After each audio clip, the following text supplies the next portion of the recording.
تو سب سے پہلے اسے چاہیے کہ وہ اسلام سے پہلے کے ماحول کو سمجھے،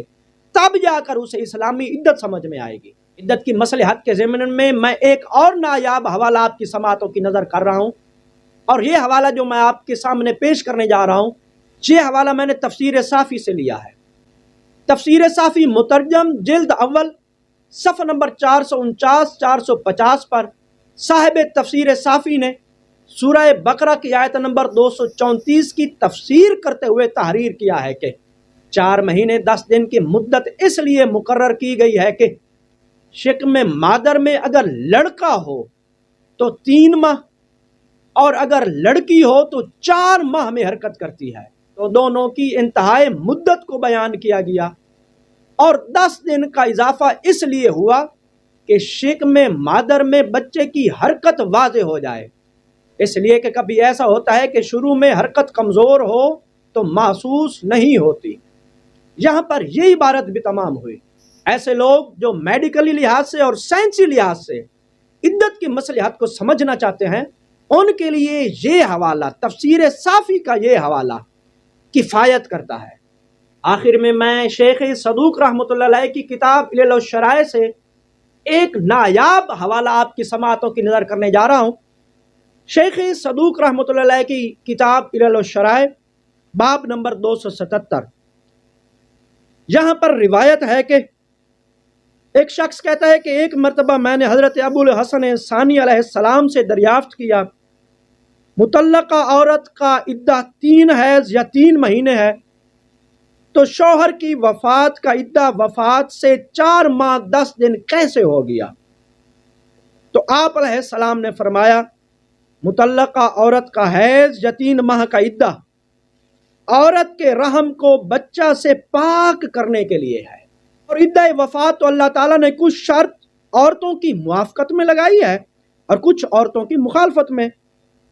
اور جو شرط ان کی مخالفت میں لگائی ہے وہ بھی اسی شرط کے برابر ہے۔ اس کی اس شرط کے جو موافقت میں لگائی ہے، وہ شرط جو ان کی موافقت میں لگائی وہ یہ ہے کہ ایلا، یعنی مرد قسم کھا لے کہ میں اس عورت سے ہم بستری نہ کروں گا، میں 4 مہینے رکھے ہوئے ہیں، یعنی ایلا میں 4 مہینے رکھے گئے ہیں، اس لیے کہ اس کو علم ہے کہ عورت حد سے حد 4 ماہ صبر کر سکتی ہے۔ چنانچہ سورہ بقرہ کی آیت نمبر 226 میں ارشاد ہے، پس مرد کے لیے یہ جائز نہیں ہے کہ 4 ماہ سے زیادہ اپنے ایلا پر قائم رہے، یعنی 4 ماہ سے زیادہ عورت سے ہم بستری کو ترک نہیں کر سکتا، اور بصورت دیگر اس کو کفارہ دے کر اپنی قسم کو توڑنا پڑے گا یا طلاق دے کر عورت کو آزاد کرنا پڑے گا، اس لیے کہ اللہ کو علم ہے کہ عورت زیادہ سے زیادہ 4 ماہ تک مرد سے بے نیاز رہ سکتی ہے، اور وہ شرط جو عورتوں کے خلاف ہے وہ یہ ہے کہ اس کے لیے ارشاد ہے، عدتہن 4 اشہر و عشرہ،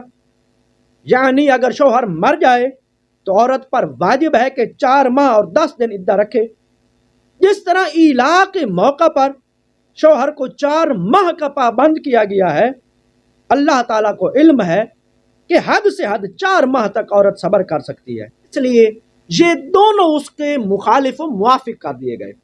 ایک اور روایت ہے کہ عبداللہ بن سنان کہتے ہیں کہ میں نے ایک مرتبہ امام جعفر صادق علیہ السلام سے عرض کیا کہ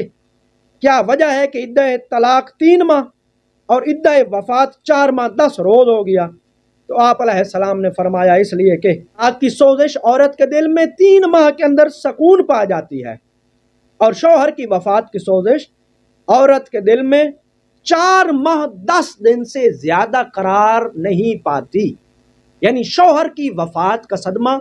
عورت کو زیادہ سے زیادہ 4 ماہ 10 دن تک محسوس ہوتا ہے، اس لیے عورت کو 4 ماہ 10 دن تک صبر کرنے کا حکم دیا گیا ہے، رکنے کا حکم دیا گیا ہے، اور پھر اس کے بعد اسے عقد ثانی کی اجازت دی گئی ہے۔ اور چونکہ طلاق کی عدت کی سوزش، طلاق کی عدت کا صدمہ عورت کو زیادہ سے زیادہ 3 طہر تک، 3 قروء تک محسوس ہوتا ہے، اس لیے طلاق کی عدت کے لیے عورت کو 3 قروء تک یا 3 ماہ تک روکا گیا ہے۔ امید کرتا ہوں ان مختلف قیمتی پیراؤں سے اور قیمتی عبارات سے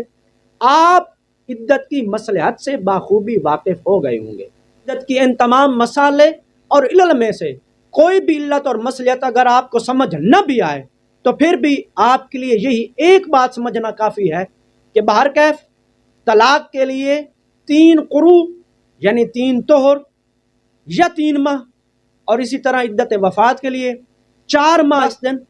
یہ کسی عالم فقی، کسی مفتی مجتہد یا کسی سکالر کے حکم کے تحت نہیں، بلکہ یہ اطاعت پروردگار کے تحت ہے۔ یہی وجہ ہے کہ اللہ تعالیٰ نے طلاق کی عدت کا حکم واضح طور پر سورہ بقرہ کی آیت نمبر 228 میں دیا ہے کہ جس میں 3 قروء تک رکنے کا حکم دیا گیا ہے،